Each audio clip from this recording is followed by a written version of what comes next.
I'm very fond of the book of Amos, actually, not because it's a pleasant book to read, but because it's a very powerful book. And I understand there's a lot of Bible to cover in the 3-year cycle, but we only hear from it, I think, about 3 times, and maybe as much as 4, but not very often. And it's unique because, I guess for a few reasons.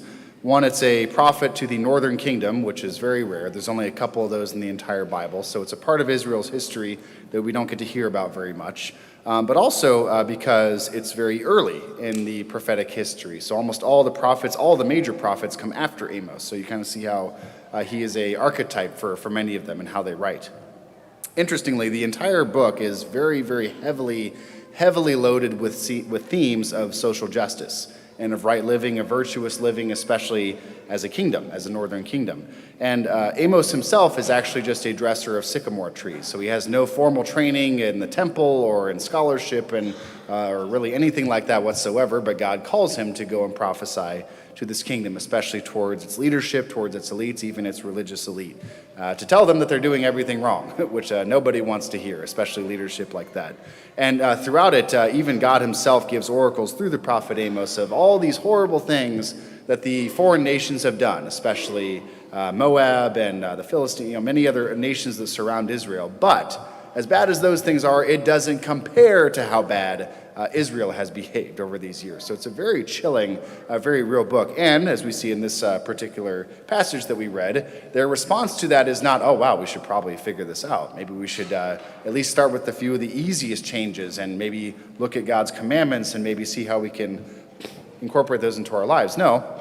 Rather, they're focused on, well, when's going to be the ideal time to distribute grain this year? When is the ideal time to sell this property or distribute these goods? They're very, economically focused. I guess that's perfectly fine, but that's the only thing that they're focused on. And the temptation that we face in every area of society, including our own, is to think, well, because things are going well, and because I'm doing things right, because I know what I'm doing at a fiscal level or at at whatever level we want to say, because I am successful in some way or another, God must approve of how this is going.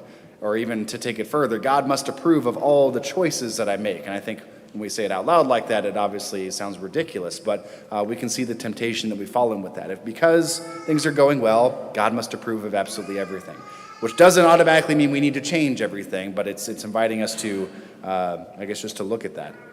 And also how our conscience can easily be eroded when we allow ourselves to go down to more and more depraved things. The next most messed up thing doesn't seem so messed up if we go down that road. And I won't detail all these things in particular, but there's a lot of strong imagery about how the elites of the northern kingdom have abused the poor and have exploited people, have been very irresponsible, not just financially, but morally, in every way possible.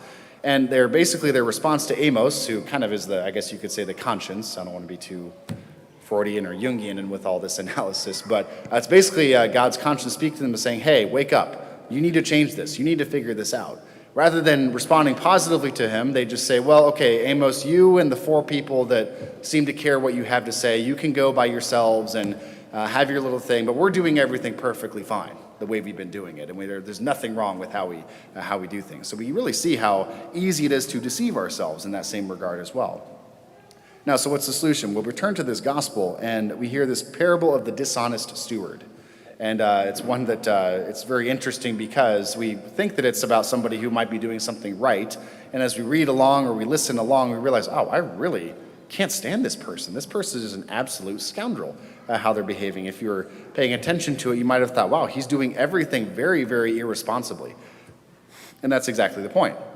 Jesus is not telling us this story because he wants us to say, wow, I'm impressed with how this steward handles things. So if you, weren't paying attention or didn't read, we have somebody who was going to get fired because he was not a good steward of what his master entrusted to him. And rather than saying, well, maybe I should, try to make amends with that, maybe I should try to get my job back, maybe I should do the right thing, be honest, and just see what I can do to make things easier for him. Rather, he says, what can I use? What do I have at my disposal to make things easier for me when this all goes down? Right? When I finally am actually fired, finally am actually on my own, how can I curry favor with as many wealthy and powerful people as possible that my life will be easier? As he says, I am too weak to dig and I am too ashamed to beg. He won't even do the most basic things to try to be honorable about this. So he's an absolute scoundrel. It's a funny word to use, I guess, but I stand by it. Anyone in a family, anyone in a business can probably relate to, wow, I would really be angry at a person that treated me this way. And we're kind of supposed to feel like that at least a little bit.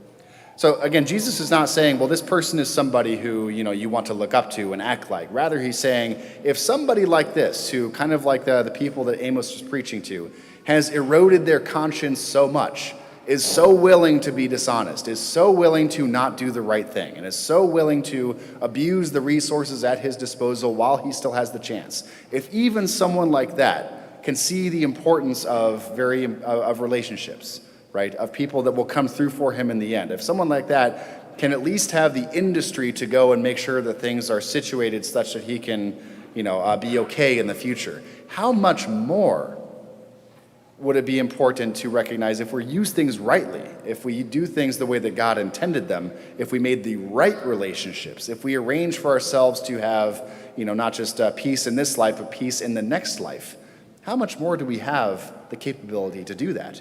Even with dishonest wealth, he says, if you're able to secure so much, and by dishonest wealth, he means like earthly wealth, right?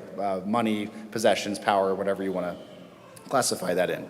If you can be good with that, then you can be even better with true wealth, which of course is the grace of God. It is having a relationship with Jesus Christ. It's all of these things. In the spiritual life, it can become very easy for us to think, well, I just don't have what it takes to get to a different level.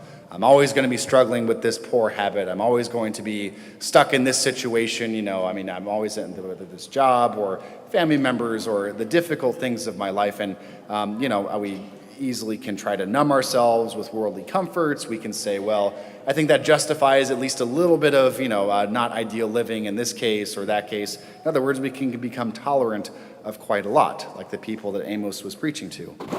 But what we're called to recognize is that what we're capable of transforming within ourselves is actually amazing. And the lie of the world is to say, well, you're perfect the way you are, nothing needs to change, or you can't do anything about it. You're just stuck. Because of past experiences, because of past, both of those things are complete lies. Rather, the truth is, yes, it does take a lot of work to recognize these things within us. It does take a lot of effort to undergo the transformation of grace that God is calling us to. But there is no limit to what God can achieve in us. There is no limit to the positive change that by His grace we can achieve in our lives. And so rather than, I guess descending into any sort of despair about what I know we need to change this year or even beyond that, rather than saying, well, I can tolerate this unidealness in my life for this reason, that reason. Let's instead look to see, how can I change myself interiorly? How can I prioritize that right relationship, that true wealth, such that I might have life in the life to come?